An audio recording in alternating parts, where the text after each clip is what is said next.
غونډې ته ښه راغلاست. نننۍ ناسته د هغو بحثونو پیل دی چې موږ ډېر مخکې ویلي ول چې دا لړۍ به پیلوو او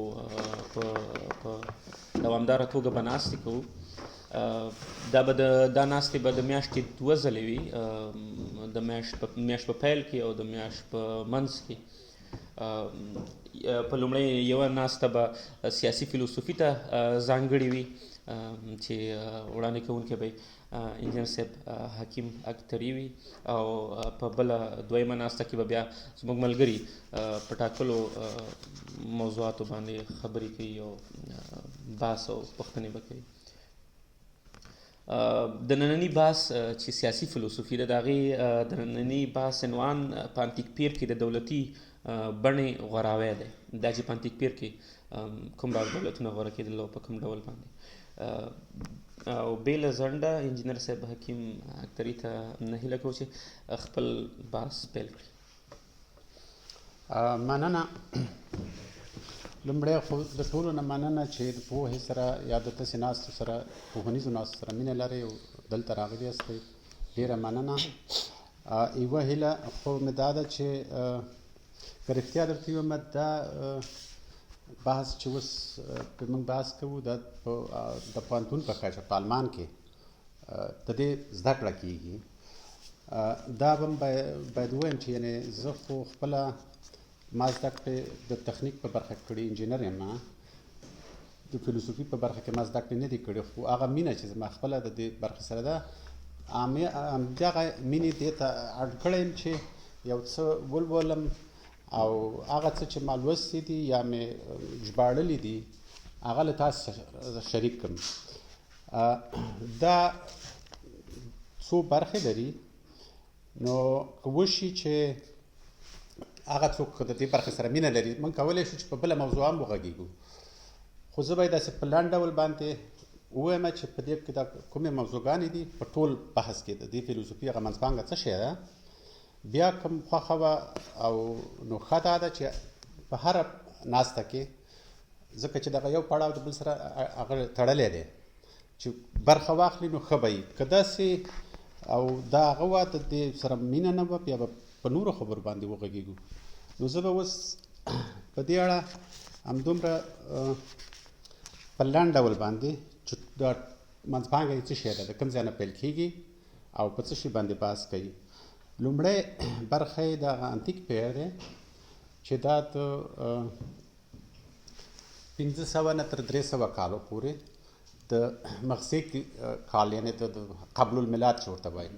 د هغه وخت خبرې دي او ټوله په هغه ګریفینلند په اتن او په دغه شاوخوا سیمو باندې بحث کېږي. د هغوی په تاریخ باندې بحث کېږي، د هغه وخت په هغه دولتي سیستم باندې بحث کېږي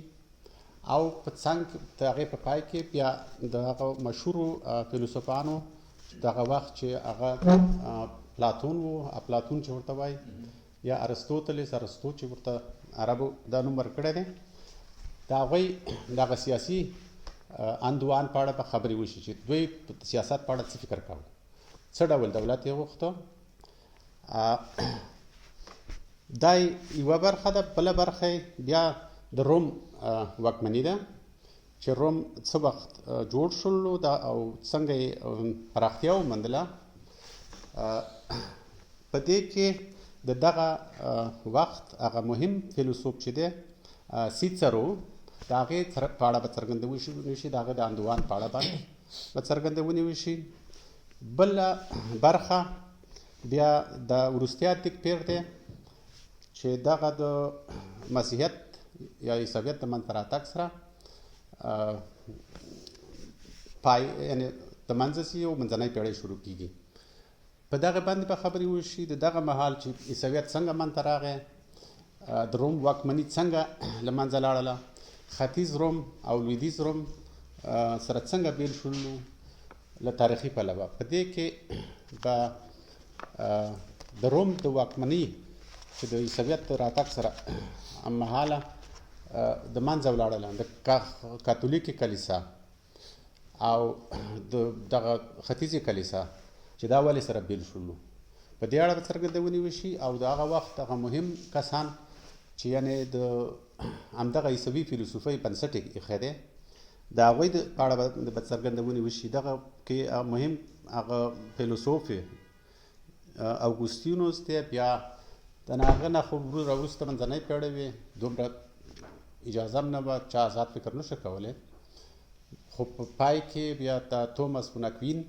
هم د سیاست په اړه باندې خبرې کړي دي، د هغه خبرې به وکړو. بیا د هغه نه راوروسته چې د پروتستانت سره راغلل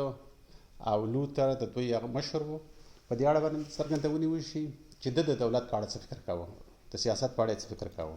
څه یې ویلي دي. نو د هغې نه وروسته بیا نوی پیر شروع کېږي چې دا پایلې د رنسانس نه دی. په دې کې به د ماکیاویلي خبرې وشي، د هغې تر څنګ یو څو نور کسان چې هغوی د ناتور ریخت د وګړو د طبیعي رخت دی چې دی د دې په اړه باندې به څرګندونې وشي. په دغو کې مهم کسان یې بودن دی، ګروتیوس دی، پوفندورفو،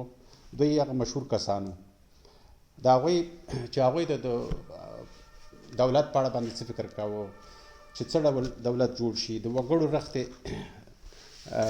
څنګه هغوی څنګه ارزولې. ډېره مهمه دا ده په دغه وخت کې چې د قوانین بین الدول چې ورته وایي، دا نو هغه وختونه وو چې په دې کې د نیواک او ښکېلاک پیل شو. دلته نو هغه و د بریدونه نه و معلوم، دیو خلکو په دغه اړه باندې څرګندونې کړي دي.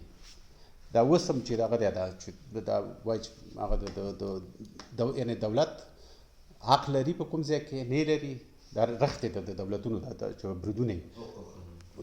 دغه وخت نه پیل شو. دغه باندې به څرګندونې وشي. د هغې نه راوروسته چې دا په خپله په همدې نوي پیر کې راځي،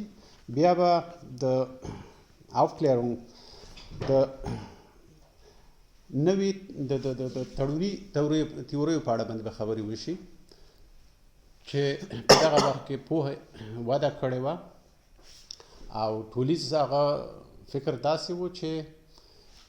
د دولت په اړه باندې هم پوښتنه را پیدا شول چې آیا دولت ته اړتیا شته که نه شته، که اړتیا وي څه ډول دولت رامنځته شي. نو دا د تړوني تیورۍ وې چې د طبیعي حالت نه مدني حالت ته سړی څنګه هغه شي دا ولاړ شي، څه ډول شرایط کې باید څه ډول وي، دولت کوم کارونه وکړي. په همدغه وخت کې د لیبرال فکر هم رامنځته شو. د لیبرالیزم هم په همدغه وخت کې راوټوکېده. په څنګ کې د سوسیال یا د هغه د وګړو هوساینې فکر هم رامنځته شو. په د دې مهم هغه کسان د دغه وخت هغه توماس هوبس دی، لوک او روسو د دې تړوني تیورۍ د دوی لخوا رامنځته شوي دي. او د هغې نه راوروسته بیا د پرمختګ د تیورۍ خبره وه چې دا تر ډېره د په المان کې هغه شول راوټوکېدله او په دې کې به د کانت او هیګل د نظریو په اړه باندې چې هغوی د پرمختګ په اړه باندې څه ویلي دي په دې به بحث وشي. بیا به د دې نه وروسته هغه د لیبرال خوځښت په اړه باندې چې لیبرالیزم څنګه رامنځته شو، بورژوا څنګه وده وکړله، په دې اړه باندې به خبرې وشي. او د هغه مشهور لیبرال فکره فیلسوف د جان سټوارت میل چې انګریز دی، د هغه اندوان په اړه به خبرې وشي. همدارنګه به د سوسیالیزم مارکسیزم په اړه باندې خبرې وشي چې هغه سرلاری کارل مارکس دی، د هغه په اندوانو په ژوند باندې به خبرې وشي. د 19مې پېړۍ په دغه ټولو سیاسي خوځښتونو باندې چې په دې کې سوسیالیزم او مارکسیزم خو بیا وروسته د مارکس سره پیدا شو، دې نه د مخه د لیبرالیزم، نیشنلیزم، کنزرواتیزم، انارشیزم په دې باندې به وغږېږو. د هغې نه وروسته بیا دغه مدرنه تیوري ده چې په دې کې دا درې برخې لري. یوه یې د هغه پخوانیو تړوني تیوریو چې مخکې مې وویل چې د هوبس، لوک او روسو هغوی د مدني حالت نه یو د طبیعي حالت نه د مدني حالت ته د تګ دپاره داسې یوه فرضي تیوري هر یو جوړه کړې وه. د هر یو نظر بیل و، خو تیوري داسې وه چې په طبیعي حالت کې وګړي خپلواک دي، خو آیا د دې اړتیا شته دی چې د حکومت یا د دولت چې رامنځته شي او که نشته دی؟ طبیعي وه چې د دولت اړتیا وه، خو هر یو په خپل بڼه باندې غوښته. یوه د هغه پچایي پلوي کوله، بل د لیبرال نظر پلوي کوله، بل د سوسیال نظر پلوي کوله. خو دا یوه فرضي تیوري وه. په دغه مدرنه تیوري کې دوی په ماغه شکل باندې خپل اندوان کړی دی دوی، خو دا یو څه توپیر لري. او توپیر په دې کې دی چې دوی د یو عادي حالت نه د یو ښه حالت د تګ دپاره چې هلته هغه یې ده نیاو یا عدالتي او هم د وګړو خرازي یا ګټه دوی ته ورسیږي، په دې اړه باندې فکر کېږي. او مشهور کسان یې د دې هرزانې دی چې دا یو اقتصاد پوه او بل یو ستر فیلسوف دی چې جان رولز نومیږي. دوی په دې اړه باندې خپل څرګندونې کړې دي. د دې نه راوروسته بیا د ډسکورس تیوري چې دا هم مدرنه تیوري ده، دا هم په آلمان کې رامنځته شوله. دا د اوتو اپل او د هابماس د هغوی په دې اړه باندې څرګندونې کړې دي. په دې به بحث وشي او په پای کې به په ټوله کې د واک په اړه چې واک څه شی دی په دې اړه باندې خبرې وشي، ځکه واک خو د سیاست منځپانګه ده. نو کله چې په سیاسي فیلسوفي سړی غږېږي نو په پای کې به د واک په اړه باندې وغږېږو. له دې سره سره چې د واک په اړه باندې د دوه مشهورو کسانو د نیکلاس لومن او د میشیل فوکو څرګندونې به راواخلو. او دا لومن خو تر ډېره ټولنپوه، فوکو خو هر څه وو، هغه ټولنپوهنه په هغه کې د فیلسوفي کې په ډېرو برخو کې زده کړې کړې دي. دا په ټوله کې داسې هغه وو، یو نظر وو چې موږ له تاریخي پلوه هم پوه شو چې دلته کومې جګړې شوي دي، څه شوي دي، او له سیاسي پلوه چې دا خوځښتونه څنګه رامنځته شول. تر ډېره دغه په 19مه پېړۍ کې چې اوس دغه هغه رامنځته شوي وو د بېلابېل خوځښتونه په دغه اوسني سیاست کې هم شته دی، لیدل کېږي. یوه پوښتنه، یو خبره بله چې ما ته کېدی شي څوک ووایي چې دلته تر ډېره د اروپا د فیلسوفي په اړه باندې بحث کېږي او تاریخ هم طبیعي دی چې دلته د یونان نه نیولې تر ایټالیا، د روم، د فرانسې، د اتریش، د دوی تاریخ هم ورسره باندې بحث کېږي. نو یوه خو ځواب کې خو یوه خبره دا ده چې په تاریخ کې هغه پیښې مهمې دي چې د وګړو په ژوند کې یو مثبت یا منفي هغه بدلون راوستي یا راولي.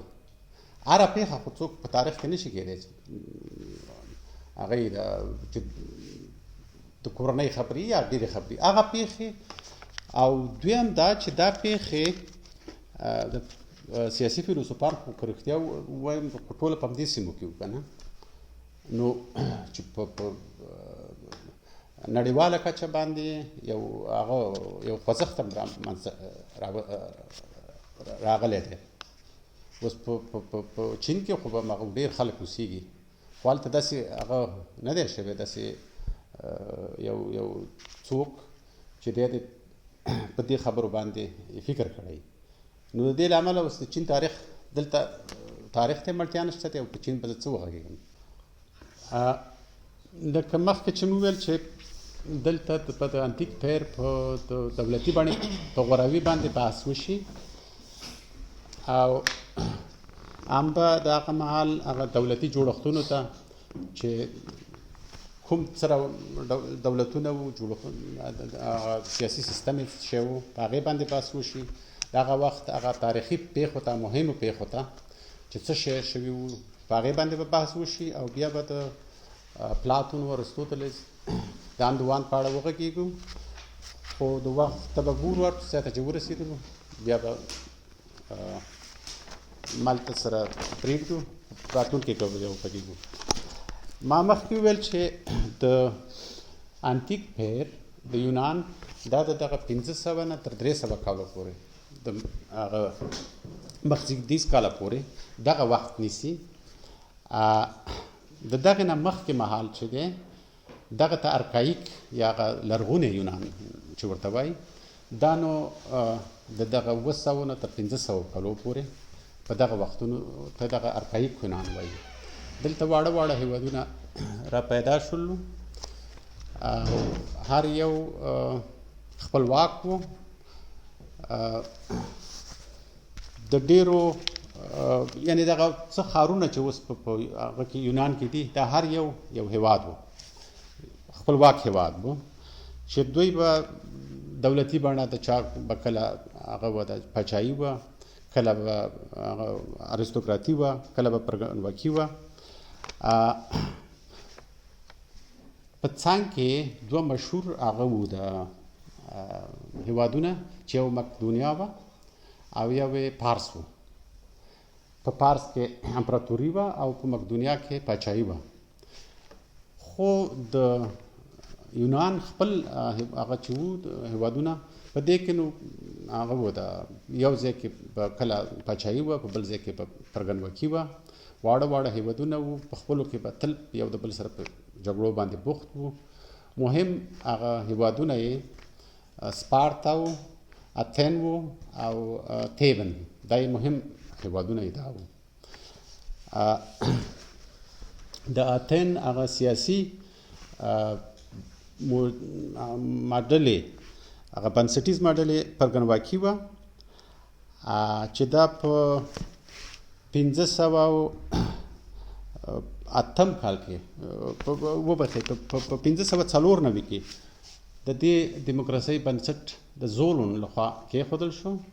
بیا په 508 کال کې د کلایستینز هغه پکې اصلاحات راوستل هغه پکې سمون راوستو او په 450 کې د پیریکلس سیاست په اړه چې د دې سره نوره وده وکړله بلې نو د دغه پرګنواکۍ هغه یې د دوی جرګه لرله او په هغې کې به تل به سره په احساساتو باندې هغه وخته و اوس هم دغه پارلمان په دې کې همداسې کېږي که نه هغه وخت کې همداسې و تیبن د دې هغه سیاسي سیستم یې مناکي وه پاچایي وه خو کله کله به چې د اتین تر اغېز لاندې راغی بیا به هلته د پروګنواکۍ هڅه کېدله چې هغه چې دیموکراتي رامنځته شي د سپارتا هم قانون درلودو دغلته په دغه وختونو کې داسې یو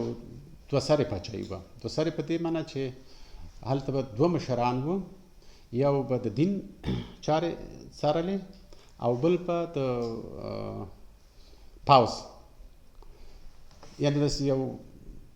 پوځي اریستوکراتي وه دوی به په خپلو کې یو د بل چارې هم څارلې دوی یوه جرګه هم لرله په هغې کې به 15 لوړ رتبه هغه وو مامورین وو چې د یو کال دپاره به انتخابېدل او 28 سناتوران وو دوی به دایمي وو همیشه به دلته ناست په دې هغه کې جرګه کې خو د دوی جرګه د اتین د جرګې سره توپیر په دې درلوده چې دلته نه دومره د بحث اجازه وه او بس لاس به جګو سره دغومره توپیر و د بلې خوا نه دغه واکمنه هغه چې وه پول دا ډېره وړوکې حلقه وه دوی په د هغه خپلو خلکو سره هلته دوه هغه نورو وړې دغه وه د طبقې وې چې د هغوی سره د مریانو په توګه چلند کاوه د بهرنیه سیاست د اتین په نیواک باندې ولاړ و هغه په سویلي هغه ایټالیا سیسیلین دغه سیمې ونیولې د یونین چې ورته وایي دا د ترکیې د هغه سیمې دا د لویدیځې سیمې دغلته ټاپوګان چې وو دا یې ونیول یعنې دوی د هجمونیزم هغه وو د پلوي کوله په دې هڅه کې وو او سپارتا چې وو دوی په زیاته هڅه کوله چې په خپله هغه خلک چې د دوی هغه ګروپونه چې وو چې هغه ټیټ طبقې هغوی ته هېڅ رخت نه لرلې د دولت د حکومت د دولت د خوا نه هېڅ رخت نه لرلې هغوی ته بیخي د مریانو په څېر ورسره چلند کاوه نو له پوځي پلوه دوی د نیواک و د هغې په دغو خبرو کې دومره هغه نه وو ورته په زړه پورې نه وې د دوی دپاره دا داسې یوه پوځي دیکتاتوري وه چې دغه خپل خلک کنټرول کړی شي په دې باندې وه او د تیبن هغوی نو وخته کتل کوم ځای کې چې ګټه وه هماغسې یې کول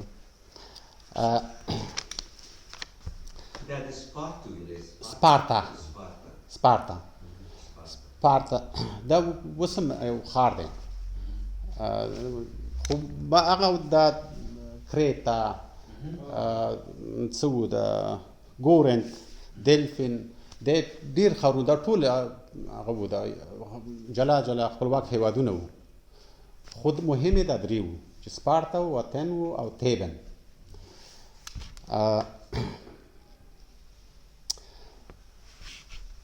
په 1500 نه تر 494 پورې پارسیانو په هغه کې د کوچنۍ اسیا کې د نننۍ ترکیه دغه سیمو باندې دلته راغلل او دغه ټاپوګان چې مې مخکې وویل چې د هغه برخې وې چې دوی نیولي وو د اتین دا سیمې ونیولې خو دغه یونانیانو بغاوت کاوه او هغه وو د اتین یې ملاتړ کاوه ځکه د دوی خلک وو دوی نیولې په دغه سیمې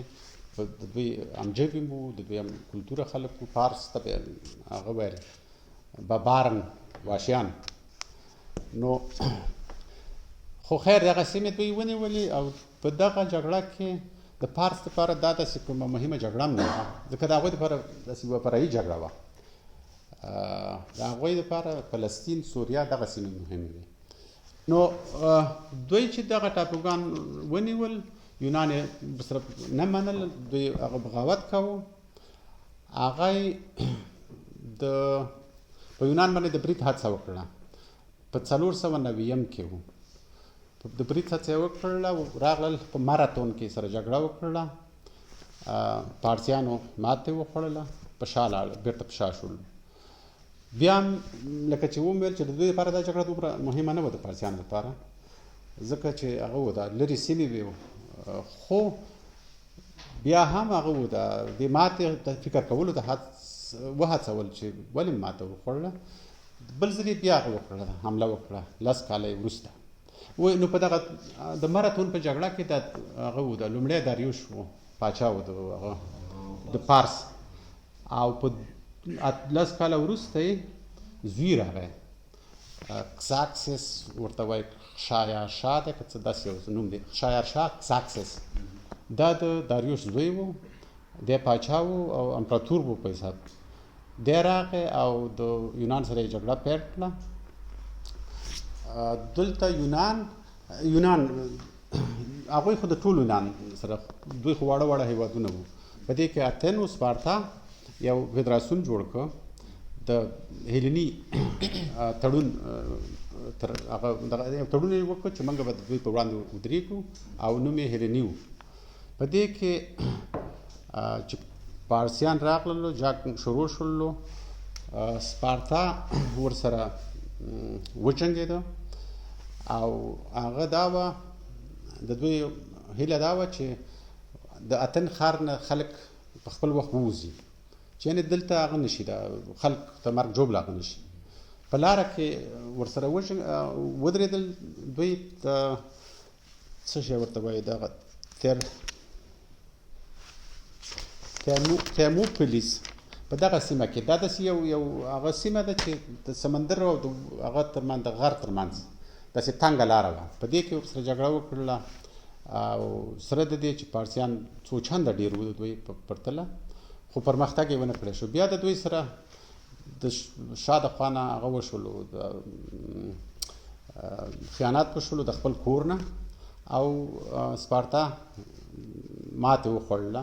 یو څو کسان یې تسلیم هم شولو خو دغه د دوی دغه چې د سپر غوندې د هغوی په مقابل کې ولاړ وو په ډېر کم قوت باندې نو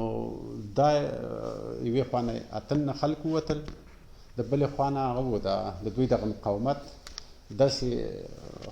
څرګنده کړله چې یعنې دا نه ماتېدونکي خلک دي. دوی د سپارتا ته دوی ډېر هغه و داسې تکړه خلک په جګړه کې. خو د دغه نه وروسته چې هغه شولو د دوی او اتن ورسره د کشتیو جګړه کوله د بېړیو. خو لنډه دا چې اتن چې ورسره په هغه اسلامس کې یوه سیمه وه په هغې کې څه بېړۍ وې هغې ورته ټولې ختمې کړې. یو کال وروسته یې په یو بل پلاتاویا دی نوم یې فکر کوم همداسې دی هغه سیمه کې هغه کړې ده. هغه څه بېړۍ چې پاتې وې هغه یې موږ ټولې ړنګې کړلې او هغه شو د پارس ماتې وخوړله د دې سیمو نه په شا شو. بیا د دغې ورځې نه دا یې نو دویمه جګړه وه په دې کې ماتې وخوړله. بیا دې خوا ته نه دي راغلي ولې د اوسني استانبول کوشنۍ اسیا لا چې د مقدونیا تر هغه بریدونو پورې په دغه ځایونو کې تر سلګونو کالو باندې پاچاهي کړې وه چې کله بیا لوی الکساندر اسکندر مقدوني چې راغی تر دغه وخته پورې دوی دلته پاتې وو په دغه سیمو کې. دا جنګ چې خلاص شو د دې نه وروسته د تیبن او اتن ترمنځ داسې ناندرۍ شروع شولې چې هغه و د منګه وو چې هغه ته پارس ته ماتې ورکړه بل به ویل چې منګه وو. دا خبرې چې را شروع شولې د دې نه وروسته بیا اتن یو سمندري هغه فدراسیون جوړ کړ دا د یونین دغه سیمې چې هغه پارس بیرته شا شولو دا بیا دوی ونیولې او هغوی ته خپلواک هم ویله خو داسې هغوی سره د نیوګر په توګه چلند کاوه او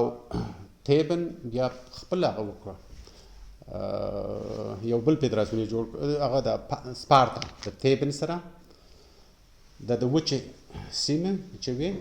دا هېوادونه پکې راوستل. په دې کې دوی د بریدونو ترمنځ چې د کوم فدراسیون کې کمې سیمې دي په کوم کې کمې سیمې دي جګړه هغه شو تاوتریخوالی راغی او لنډه دا چې په 431 کې جنګ پیل شو د سپارتا او د اتین ترمنځ. په دغه وخت کې پیریکلیس لا ژوندی و دغه ما چې مخکې ویل د دیموکراسۍ هغه څه و دی سره هغه ته د پرګنواکۍ ته ډېره وده ورکړې وه. دی ژوندی و 2 کاله وروسته مړ شو. واک په اتن کې داسې راډیکال دیموکراتانو ترلاسه کړ او ډېر بد چلن یې کوو د خپلو خلکو سره ډېر بد چلن کوو. دغه فدراسیون چې دوی جوړ کړی و د هغه هېوادونو سره د وړو هېوادونو سره هغو سره بیخي داسې بد چلن کوو هېڅ درناوی ورته نه کوو ولې په څنګ کې په مقابل کې سپارتا بیا دغه خپلو چا سره چې فدراسیون جوړ کړی و د هغوی هم درناوی کوو او داسې کومه خاصه خبره نه وه د هغوی په منځ کې. جګړه ډېره اوږده شوله په دې کې 10 کاله ته شاوخوا په 11 کې شروع شوله په 404 کې پای ته ورسېدله. په لومړیو کې اتن هغه برلاسی و وروسته بیا اتن د پارس ته یو ځینې ټاپوګان هغه ځینې سیمې چې وي هغه په هغوی باندې خرڅ کړل پیسو بدل کې ورله ورکړل او هغوی نه پیسې واخیستلې د اتن سره به ښې کښتۍ وې د سپارتا سره ښې بیړۍ نه لرلې دوی په وچه کې تکړه وو کله چې هلته هغه سیمې خرڅې کړې په پیسو باندې ښې بیړۍ جوړه کړلې او بیړۍ بیا دلته چې جوړې کړې د اتن په وړاندې باندې وجنګېدل لنډه دا چې جګړه سپارتا وګټله سپارتا چې جګړه وګټله هغه وخت کې داسې معمول و چې چا به کوم ښار ونیو هغه به ړنګاوه سپارتا د اتن ښار ړنګ نه کړ او دا په خپله باندې داسې هغه و یعنې د هغوی د لوړو اخلاقو هغه یې کوله چې دا خو ښه اخلاق لري چې ښار یې ړنګ نه کړ په دغه وخت کې پلاتون ژوندی و دی 20 کلن و دا په همدا جنګ کې هغه شو ده را پیدا شو په 428 کې او په جنګ کې رالوی شه زلمی شو دا هر څه لیدلي وو خو دلته چې ولیدل چې سپارتا د اتن ښار وران نه کړو د هغوی دغه لوړ مورال دغه اخلاق ته چې وکتل یعنې دی د هغوی درناوي ته وهڅاوه د بلې خوا نه په دغه وخت کې سپارتا هم نه غوښتل چې دلته داسې د نیواګر په توګه دوی سره چلند وکړي خو په هغه کې داسې سیاسي ټکاو سیاسي ثبات نه و په اتن کې نو هغوی به هم د زور زیاتي نه کار اخیسته لنډه دا چې 30 کاله یې هلته داسې ښه قطاره پاچاهي وکړله په اتن باندې 30 کاله وروسته هم د تیبن لخوا مات شو د سپارتا داسې مات شو چې د دوی هغه وړه کورنۍ چې پاچاهي کوله هغه یې ټوله له منځه ویوړله بیا پکې نه پاچا پاتې شو او نه یې هغه نوم پاتې شو چې هغه و ده نه ماتې خوړونکی نوم چې لره نوم یې هم لاړه ورڅې لاړه خو تیبن هم دومره قوي نه و چې دا به تر قیامته پورې په دوی باندې تر پایه پورې په دوی باندې حکومت وکړي په دغه وخت کې مقدونیه ورو ورو را ځواکمنه شول او د یونان په طرف راغله لنډه دا چې 338 کې تیبن او د سپارتا اتن دا سیمې ونیولې دا دویم فیلیپ و د الکساندر پلار دا سیمې چې ونیولې په دې وخت کې د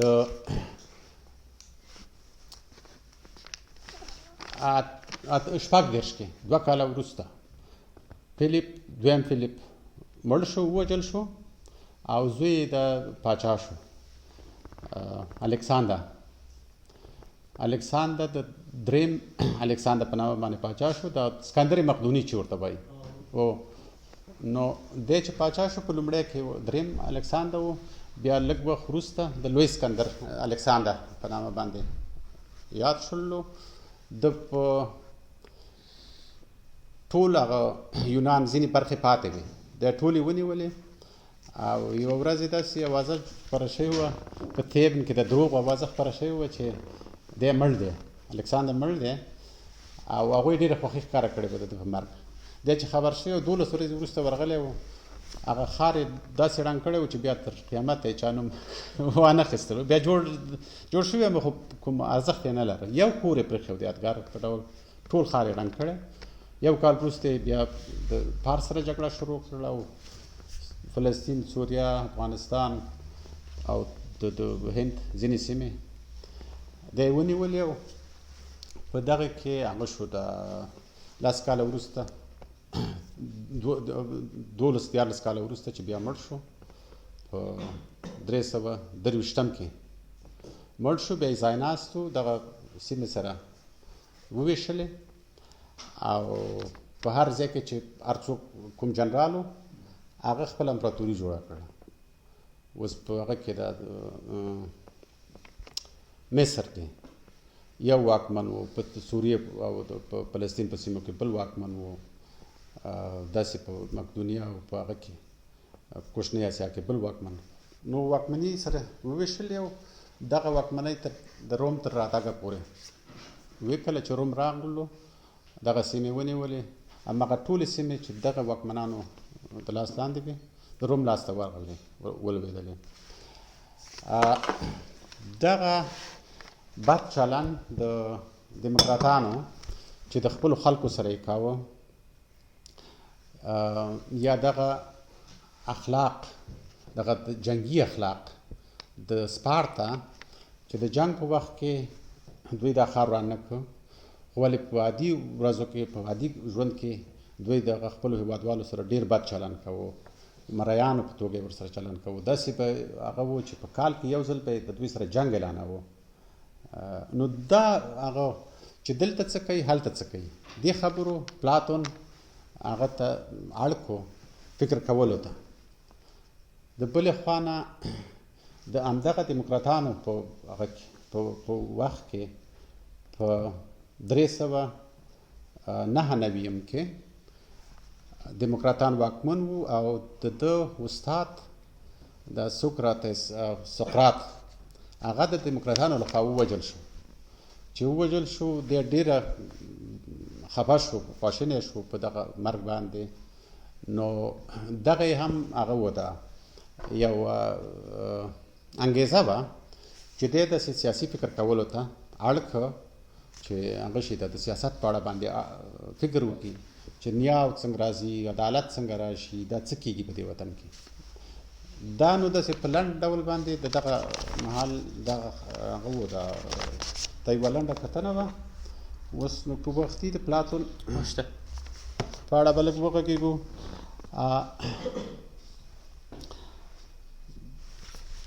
ما مخکې ویل چې دی په 428 کې چې په دغه وخت کې د سپارتا او د اتن جګړه وه په دغه کال کې لونو کې زیږېدلی په اتن کې د ده دغه وایي چې په جنګ کې هم برخه اخیستې وه او د سپرو په کنډک کې کېدی شي وایي ځکه چې د اسونو سره ښه روږ دی دا په دې باندې پوهېدم نو کېدی شي چې په دغه کې برخه اخیستې د ده خپل نوم پلاتون نه دی خپل نوم یې ارسطوکلس دی پلاتون یا افلاطون چې دغه نومونه ده د عربو موږ ته راغلی پلات ورته د بل د نورو لخوا ورکړل شوی پلات په یوناني کې هغه ته سراور ته وایي د ده د اوږې داسې سراورې وي پلن سراور نو د دې نه ورته پلاتون وی و تر اوسه پورې په دې نامه مشهور دی او خپل نوم یې ارسطوکلس و په شتمنه کورنۍ کې زیږېدلی او کورنۍ یې د مور لخوا نه شتمنه وه او په یونان کې چې به کله هلته به داسې نه وه چې ټول وخت هغه وه دیموکراتي وه پروپاګانواکي وه هلته به کله کله اولیګارخي شوه کله به هغه شوه یا داسې یو شتمن سړی به هغه شو واکمن ته ورسېد یا به څو کسان واک ته ورسېدل په دغه وختونو کې د ده کورنۍ هم په واک کې پاتې شوې ده کله چې په سپارتانو په اتن کې ونیولو هلته د ده نه هم هیله شوې وه چې د حکومت کې برخه واخلي یعنې په کې د لوړ رتبه مامور شي ده نه وه منلې د ده د کورنۍ 2 غړي ورپکې وو په دغه هغه کې ده نه وه منلې لکه چې ومې ویل چې دغه سیاسي فکر ورسره 2 خبرو را پیدا کړو یو دا چې دغه دیموکراتانو د ده استاد سقراطس چې ووژلو د بېدینۍ او د ځوانانو د بېلارې کولو په تور باندې ووژلو او دغه ډېر هغه کو خواشینی یې کړ د بلې خوا نه دا د اتن ماتې او د سپارتا هغه چې دوی څنګه دا اتن لاندې کړو ونیوو دې هم فکر کولو ته اړ کړو چې دا خو هغه و دا د نصیب او د هغه خبره نه ده چې یا د څه چې د نصیب ښه و دا ځای ونیوه خو دا هغه دی د هغه واکمنۍ پورې هغه وه چې د هغوی واکمنۍ سمه ده ښه وه او ځکه یې دا کار وکړو د بلې خوا نه بیا دغه اخلاقي برخې ته ول هم پام و چې څه رقم هغه یو دولت رامنځته شي چې هلته عدالت هم وي نیا وي هلته ښه حکومت هم وي او خلک هم نیکمرغه وي نو په دې اړه باندې فکر کولو ته اړ شولو. کوم دغه لومړیو کلونو کې هغه ته ولاړلو، ایټالیا ته ولاړو، مصر ته ولاړلو، د سقراطس خپل استاد د مرګ نه وروسته هغه چې مړ کېده د 28 کلن و، هلته لاړلو، څېړنې وکړې، لیکنې یې پیل کړلې. په 3 ځله هغه ته تللی دی، د سیسیلیا نه د سویلي ایټالیا ته تللی و. هلته یو داسې دیکتاتور واکمن و او د دغه واکمن یو خپلوان د ده د کورنۍ غړی و. نو ده غوښتل چې د دغې لارې نه هغه ته داسې یو سیاسي فکر ورورسوي. د ده خو هغه و دغه ایډیال غوښتنه یې دا وه چې پاچا یا مشر باید فیلسوفي غوښتل یې دا فکر ورورسوي. څو ځله ولاړلو، هغه و دا خو هغه فکر یې په سمه توګه ور ونه شو رسولی. بیرته را وګرځېد او په 308 کې هغه د خپل اکاډمي بنسټ یې کېښوده، پلاتونشي اکاډمي، د پلاتوني اکاډمي. دا نو په هغه وخت کې هغه وه داسې د پوهنتون په کچه یو بنسټ و، ځکه هغه وختو کې چې به زده کړې کېدې پخوا هلته به داسې کورنۍ زده کړې وې. د کوم هغه شتمن سړي زوی ته به هغه شخصي یو صوفي یو معلم صوفیان صوفي ورته وایي، هغه مرزایان دا خلک به ورته ونیول، هغه به درس ورکاوه. یا به د ریتوریک په برخه کې زیات، ځکه د دوی دپاره دغه مهمه وه چې یا به وکیل شو یا به لوړپوړی چارواکی و. نو هغه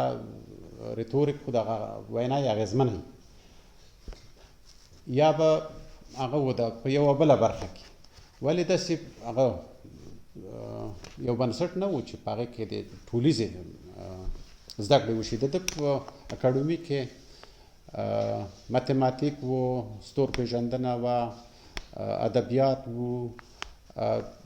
یعنی دغه وخت ګیومتري د هندسه دا پکې وه. دغه وخت دغه څه چې وو دا ټول په د ده په اکاډمۍ کې وو. د ده نه پرته نور ټول استادان هغه وو، هغه مسلکي استادان وو په حساب. هغه ګیومتري استاد بیل وو، د ماتماتیک بیل وو، د هرې برخې. نو دغه هغه وو دغه بنسټ یې جوړ کړ او دا څه کم 900 کاله د اکاډمي وچلېده. یعنې کله چې د کلیسا هم راغله بیا هم وه، خو په 529 کال کې دلته یو پاچا و یوستینین، هغه کړله وتړله او د دې له امله چې د کلیسا لپاره یو خنډ و، ځکه دوی آزاد فکر درلوده، دوی خپل فکر کاوه. هغه یې وتړل شول د دغه اکاډمي. خو د خپل نو دا خو ډېر وروسته دا کار وشو، خو د خپلې هغه سیاسي لیکنې پیل کړلې. د ده د سیاسي لیکنې 3 برخې لري چې یوه یې هغه د پولیتیا، یعنې د سیاست یا د دولت په اړه ده. دویم یې د پولیتیکوس چې ورته وایي د دولت مشر یا هیواد مشر په اړه باندې ده. او درېیمه لیکنه یې هغه ده دوی ورته نوم وایي د قوانینو په اړه ده. او دا مهمې لیکنې د سیاست په برخه کې دا 3 دي. نورې لیکنې خو به ډېرې، خو هغه اوس په دې برخه کې موږ دلته څه کوو. د ده د پولیتیک یا د پولیتیا یا د سیاست یا د دولت دا لیکنې ډېرې هغه شوي دي، دا ویل شوي دي او ډېرې مشهورې هم دي. یوه یادونه چې دلته زما زه اړینه بولم هغه دا چې د پولیتیا دا په یوناني کې هغه ته وایي د دولت یا داسې ګډ ژوند. سمه ژباړه یې هغه وه د دولت، سیاست یا پالیسي. زه فکر کوم دا هغه ژباړه کېدی شي د کوم ایراني د خوا شوي او د ریسپابلیکا پابلیک خو هغه ته وایي د ټولیز عام ټولیز هغه څه چې اوس موږ وایو چې هغه دولتي ښوونځی، دولتي پارک د پالیسۍ د سیاست په اړه باندې د 10 کتابونه لیکلي دي. په لومړیو کې د ایډیال دولت یا د هغه چې د هیله وه د هغه وه د غوښتنه وه د دې پلوي کوي او ورو ورو بیا هغه دریځې یو څه نرمیږي. بیا د ریال دولت یعنې هغه څه چې شونې وي دغې ته راځي. په لومړي کتاب کې تر ډېره ځایه د سوکراتس هغه اند واند دی، یعنې دلته ډېر پوښتنې شوي دي د نیاو په اړه باندې، نیاو یا عدالت په اړه باندې پوښتنې شوي دي چې څنګه عدالت رامنځته شي. په دې اړه باندې پوښتنې شوي دي خو کومې پایلې ته نه دی رسېدلی. پوښتنې کوي او هغه ځوابونه یې هغه دي د ده د قناعت وړ نه دي. دغه وخت یو سوداګر سره غږېږي کیفلوس، دغه نه د دنیا په اړه پوښتنې کوي، یا د هغه وخت یو مرزا د یو صوفي سره غږېږي، خو هغه هېڅوک ورته سم ځواب یې نه دی موندلی. د دویم کتاب نه وروسته بیا دغه لیکنې منظمه بڼه غوره کوي، په سیستماتیک ډول باندې په یو موضوع باندې بحث پیل کیږي او یو پای ته رسیږي. په دویم کتاب کې د خپلو 2 ظلمو ورونو سره غږېږي په همدې اړه باندې چې هغه د عدالت څنګه رامنځته شي، نیاو څنګه رامنځته شي. په دې کې دوی د وګړي یا د فرد نه د دولت کچې ته ځي، وایي چې هغه د نیاو باید د دولت په کچه رامنځته شي او ځکه د یوې خوا نه ځواکمن دی، او کله چې هغه د پاس نه دا هغه سمون رامنځته شي په ټیټه کچه باندې هر څه سم دي. په درېیم او څلورم کتاب کې بیا د ده دغه خپل هغه دولتي موډل چې د ده په هغه کې و، په پام کې و، د دې سره یې هغه خپل یو درېګونی اروایي موډل هم هغه کړی دی، داسې غبرګ هغه یې ورسره یو ځای کړی دی. په هغه کې د دولتي جوړښت دی وایي چې 3 برخې لري. لومړی یو باید مشري. مهمه دا ده چې هغه دی په دې فکر کوي چې دولت باید دا 3 برخې ولري، یعنې که دا ونه لري هغه دولت نه دی. دولت باید مشر ولري، دولت باید پوځ ولري چې د کورني امنیت او د بهرني امنیت د بهرنیانو ځان د خلک وساتي، او درېیمې د هغه دی په حساب دغه تولیدي سکتور دی. په دې کې نجار، ګلکار، کارګر دا خلک نه دغه وخت هغه و ده چې په تولید کې برخه لرله، او که لږ وضع به د چا ښه وه، هنر او طب او طبابت دا خبرې ټولې په دې کې راتللې. دولتي جوړښت په دې 3 برخو ویشي او په څنګ کې هغه اروایي موډل هم 3 برخې لري چې یو یې هغه د شعور دی یا عقل چې موږ ورته وایو، بل یې هغه د زړورتیا، غښتلتیا یا هغه ځواکمن هوډ، او درېیمه یې هغه د اروایي احساس دی یا اغېز دی چې لکه خوښي، خواشیني. نو دا 3 واړه دغه دولتي ماډل سره تړي. دلته وایي چې یو ځای کې یو بلګر اخلي، وایي چې یو سړی تږی دی او اوبه یې ولیدلې، وایي چې ویستم، خو هغه شعور یې هغه کوي ده ورته وایي چې اوبه چټلې دي مه یې ناجوړه به شي. دا چې نه یې څکي وایي نه څکلی، نو دا یې په خپله هغه د هوډ ځواکمنتیا ده. وایي چې دا د اروا برخې دي، دغه عقل یا د شعور او هغه یې د زړورتیا یې او د ده دا احساس چې دی دا د دغه سره تړي. وایي چې یعنې پاچا باید هغه وي پوه، هغه یې د غښتلي د پوځیان یا ساتونکي په هغه وخت کې خو ډېر دولتي مامورین هغه لوړ رتبه دولتي مامورین او د احساس په اړه باندې چې دا د هغه دغه تولیدي هغه سره تړي ځواک سره تړي په دې کې وروسته بیا د پاچا دپاره یا په خپله د یو دولت دپاره څلور هغه ارزښتونه یا ځانګړتیاوې ډېرې مهمې ګڼي هغه یو دا ده چې پوهه ده چې وایي چې مشر باید پوهه ولري او چې د هیواد او هیوادوالو ګټې په سمه توګه وپېژني زړورتیا ده وایي هر هغه څه چې شعور یا عقل یا پوهې سم وګڼل هغه باید پلی شي او درېیمه یې همغږي ده همغږي په دې معنا چې هغه ده کله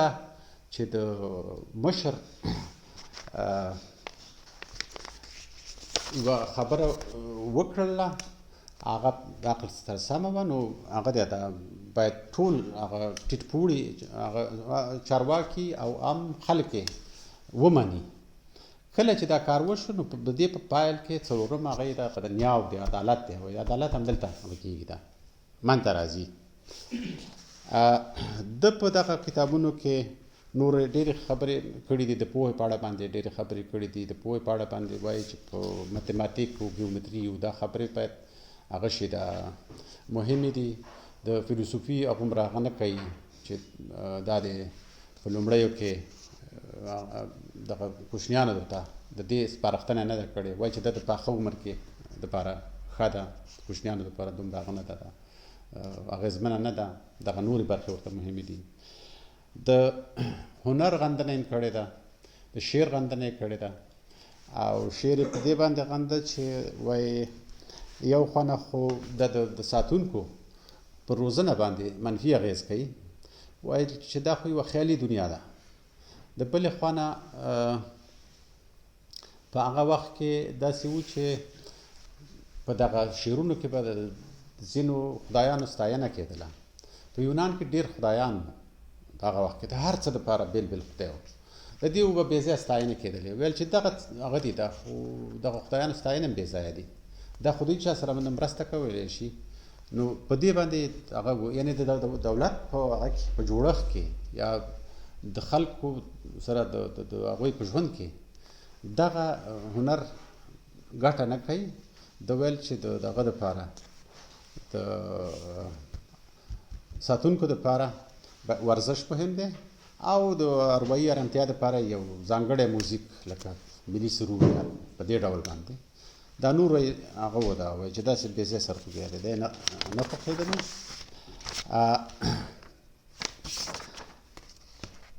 د ده په دغه لیکنو کې ځینې نورې خبرې هم وې ده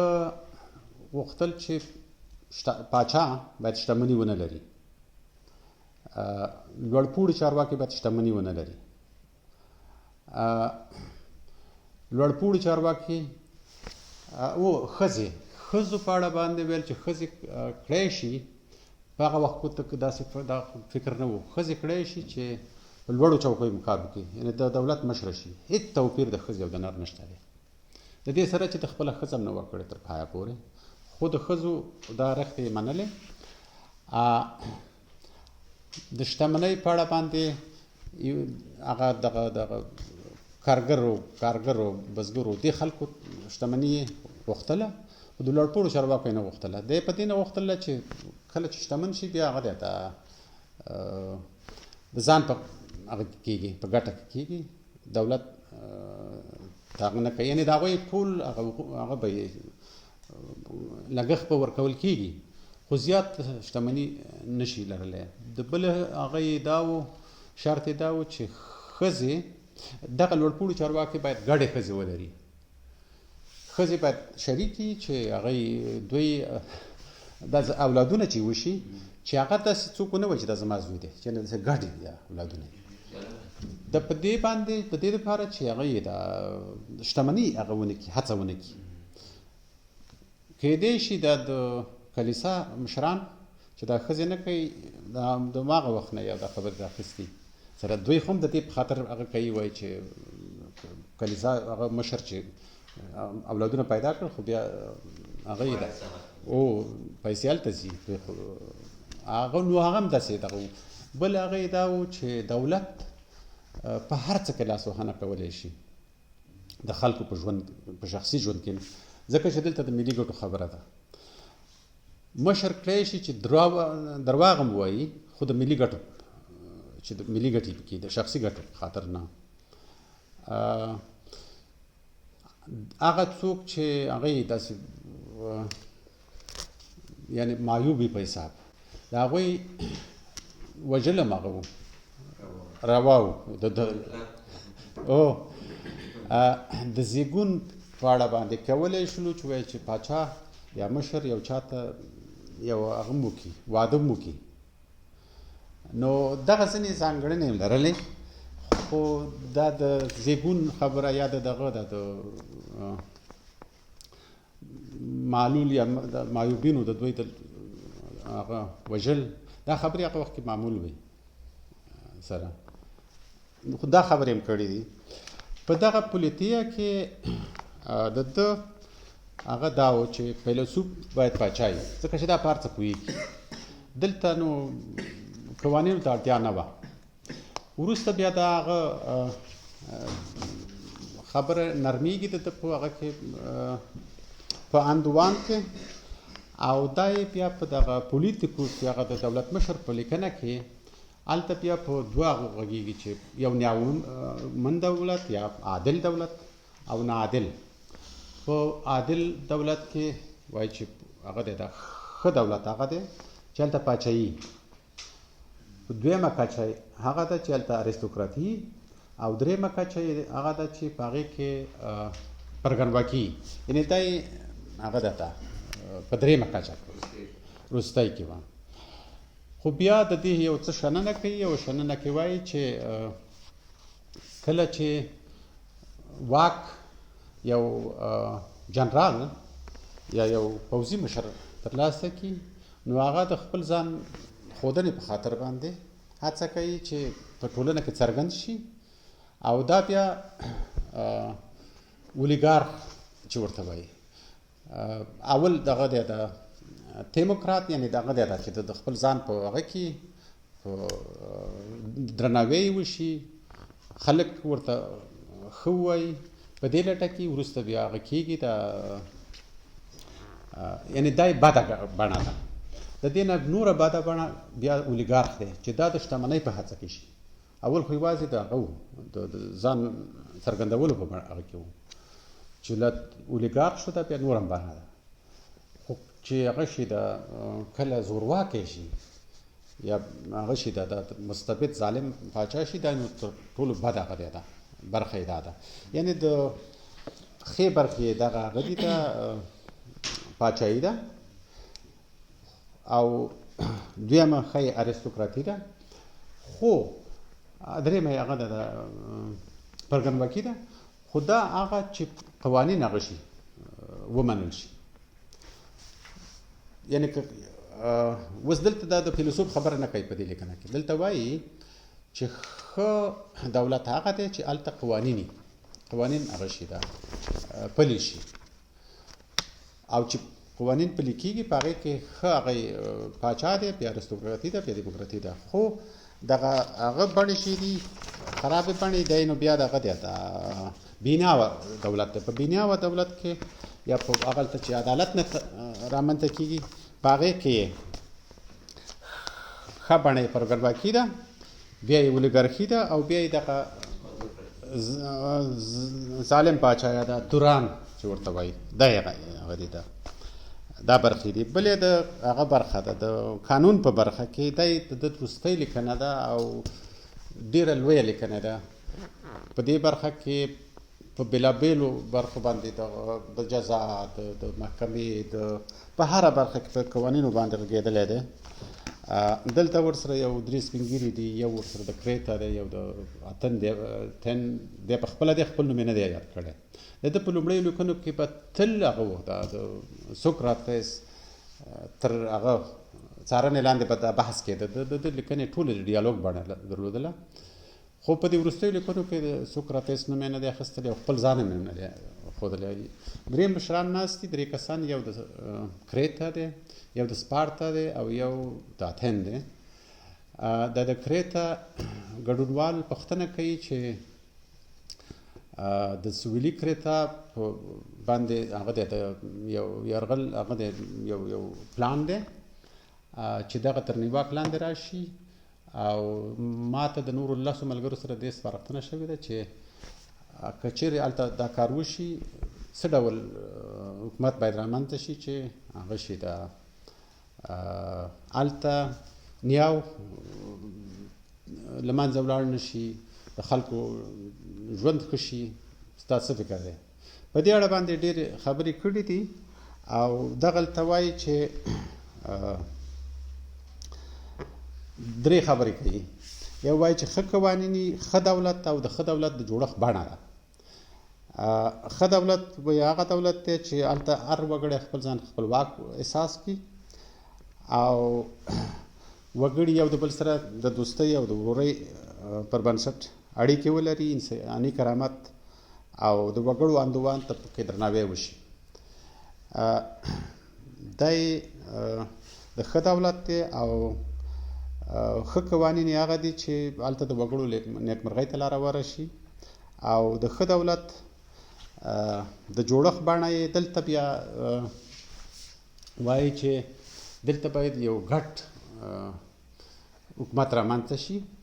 د پاچا او د پرګنو چې دا ځکه چې دوی تل هغه وده یو د بل سره هغه متضاد قطبونه وو کله چې دا ګډ هغه رامنځته شي سیستم رامنځته شي نو دلته یو هغه تضادونه د منځه ځي او د بلې خوا نه نیاو ته یعنې لار پرانیستل کېږي په لنډ ډول دلته دا 3 ماډله لري په پولیتیا کې د هغه ایډیال سیستم پاچایي وه او پاچا باید فیلسوف وي په پولیټیکوس یا په دغه د هیواد مشر په لیکنه کې د دویم موډل دی چې هلته باید هر پاچا یا هر مشر چې قوانین پلي کړي دغه سم دی دریم موډل د پاچا او د پرګنو ګډه واکمني ده چې دا یې په دې وروستۍ لیکنه کې کړې وه